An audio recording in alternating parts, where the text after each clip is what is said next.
اعوذ باللہ من الشیطان الرجیم بسم اللہ الرحمن الرحیم۔ آج کل مفتی شمائل صاحب اور جوید اختر صاحب کے درمیان ہونے والی بحث پر بہت بحث ہو رہی ہے کہ اس بحث میں کون جیتا اور کون ہارا، لیکن ہمیں اس بحث کی ہار جیت سے کوئی بحث نہیں، کیونکہ اگر خدا نخواستہ مفتی شمائل صاحب کے دلائل کمزور بھی پڑ جاتے اور وہ یہ بحث ہار بھی جاتے تو ہمیں کوئی فرق نہ پڑتا، کیونکہ میں اور سب اہل ایمان اللہ کو بغیر کسی دلیل کے مانتے ہیں۔ مجھے تو بس اس بحث سے متعلق صرف چند باتیں عرض کرنا ہے۔ اس ڈیبیٹ کا عنوان تھا Does God exist؟ عنوان یہ نہیں ہونا چاہیے تھا، کیونکہ میں دودھ سے کم عقل ہے جو عقل سے خدا کو سمجھنے کی کوشش کرتے ہیں۔ یہ تو عقلیت کی طرف سے اکثریت سے سوال بن رہا۔ اکثریت خدا کی قائل ہے، میجارٹی کی طرف سے مینارٹی سے استجاب آمیز سوال اس بحث کا عنوان ہونا چاہیے تھا۔ Does God not exist؟ Javed Akhtar صاحب کا کہنا ہے کہ وہ خدا کو کیوں مانے۔ عرض یہ ہے کہ خدا اپنے ہونے کے لیے جوید صاحب یا کسی اور کے ماننے یا نہ ماننے کا محتاج نہیں۔ خدا تو لامحدود اور لا انتہا ہے۔ میں ایک چھوٹا سا انسان ہوں، جوید صاحب مجھے نہیں جانتے، میں ان کے لیے غائب ہوں۔ اگر کبھی انہیں میرے بارے میں پتہ چلے اور وہ میرے وجود کو ماننے سے انکار کر دیں تو کیا میرا وجود نہیں ہوگا؟ یقیناً ہوگا۔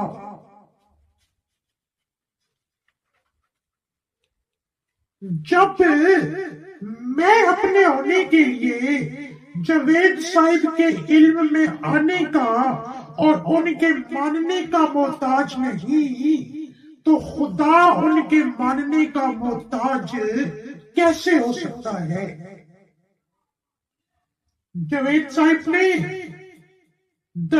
دلائل دیتے ہوئے 2-3 بار رسل کی کتاب کا حوالہ دیا اور اس کی کتابیں پڑھنے کی دعوت دی۔ سوال یہ ہے کہ میں خدا کے عدم وجود کو ماننے کے لیے رسل کی کتاب کیوں پڑھوں؟ میں بحیثیت مسلمان آپ کو دعوت دیتا ہوں کہ آپ برٹرنڈ رسل کے بجائے ختم الرسل محمد صلی اللہ علیہ وآلہ وسلم پر نازل ہونے والی کتاب پڑھیں تو آپ کو خدا کے ہونے کا پتہ چل جائے گا۔ آپ جیسوں کا کہنا ہے کہ خدا کوئی نہیں، معاذ اللہ آسمانی کتابیں بندوں ہی کی تخلیق ہے۔ اس لیے آپ ان کی لکھی ہوئی باتیں نہیں مانتے۔ تو رسل بھی تو بندہ ہے، اس کی باتیں کیوں مانتے ہیں؟ آپ نے سوال اٹھایا کہ کائنات بنانے سے پہلے خدا کیا کر رہا تھا، یا ابھی غزہ میں اتنا ظلم ہو رہا ہے تو خدا کیا کر رہا ہے؟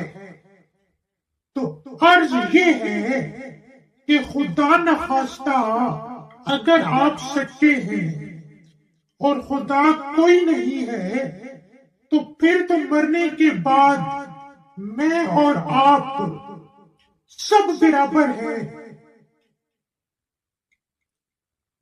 کہ کسی نے نہ مجھ سے پوچھنا ہے اور نہ آپ سے پوچھنا ہے کہ دنیا میں کیا کیا۔ لیکن اگر خدا ہے اور یقیناً ہے تو مرنے کے بعد آپ کے پاس تو کوئی اختیار نہیں ہوگا کہ اس سے پوچھیں کہ وہ کائنات بنانے سے پہلے کیا کر رہا تھا، یا دنیا میں اتنا ظلم ہو رہا تھا تو وہ کیا کر رہا تھا۔ ہاں، وہ پوچھے گا کہ تم دنیا میں کیا کرتے رہے۔ اور جوید صاحب اور ان کے چاہنے والوں سے انتہائی معذرت کے ساتھ کہ ناظرین کو ایک نقطہ سمجھانے کے لیے میں ذاتی سطح پر آ کر بات کرنے لگا ہوں۔ جاوید اختر صاحب جن بنیادوں پر آپ خدا کے وجود سے انکار کرتے ہیں، انہی بنیادوں پر میں آپ کے وجود سے انکار کر رہا ہوں۔ ہم خدا کے وجود پر بعد میں بات کریں گے۔ آپ اپنے ہی اٹھائے ہوئے سوالات کی بنیاد پر پہلے اپنا وجود ثابت کریں۔ آپ خدا کو نہیں مانتے کیونکہ آپ اسے سمجھ نہیں سکتے۔ مجھے آپ کی سمجھ نہیں آتی، اس لیے میں آپ کے وجود کو نہیں مانتا۔ آپ کے خیال میں خدا نہیں ہے کیونکہ مختلف مذاہب کے نزدیک اس کا تصور مختلف ہے۔ تو حضرت، آپ بھی ماں باپ کے لیے اور ہیں، بیوی بچوں کے لیے اور ہیں، بہن بھائیوں کے لیے اور ہیں، رشتہ داروں کے لیے اور ہیں، دوستوں کے لیے اور ہیں، اپنے قارئین، سامعین اور ناظرین کے لیے اور ہیں۔ کیونکہ سب کے دل و دماغ میں آپ کا تصور مختلف ہے، اس لیے میں آپ کے وجود کو نہیں مانتا۔ آپ خدا کے وجود کو اس لیے تسلیم نہیں کرتے کیونکہ آپ نہیں جانتے کہ کائنات بنانے سے پہلے خدا کیا کر رہا تھا۔ میں نے پرسوں ایک ویڈیو میں مفتی شمائل صاحب کے ساتھ ڈیبیٹ کرتے ہوئے آپ کو پہلی بار دیکھا۔ میں آپ کے وجود کو اس لیے تسلیم نہیں کرتا کیونکہ میں نہیں جانتا کہ اس ڈیبیٹ سے پہلے آپ کیا کر رہے تھے۔ اقبال کے الفاظ میں، تیری نگاہ میں ثابت نہیں خدا کا وجود، میری نگاہ میں ثابت نہیں وجود تیرا۔ قبل اس کے کہ کوئی اعتراض کرے، دو باتوں کی وضاحت کر دوں۔ ایک تو یہ کہ اس ویڈیو میں بیان کی گئی کچھ باتیں میری ذاتی اختراع ہیں اور کچھ باتیں مفکرین کی الہیات پر لکھی گئی تحریروں سے اخذ کی گئی ہے۔ جنہیں میں نے اپنے انداز میں فلسفیانہ اصطلاحات میں الجھے بغیر ناظرین کے لیے عام فہم بنا کر پیش کیا ہے۔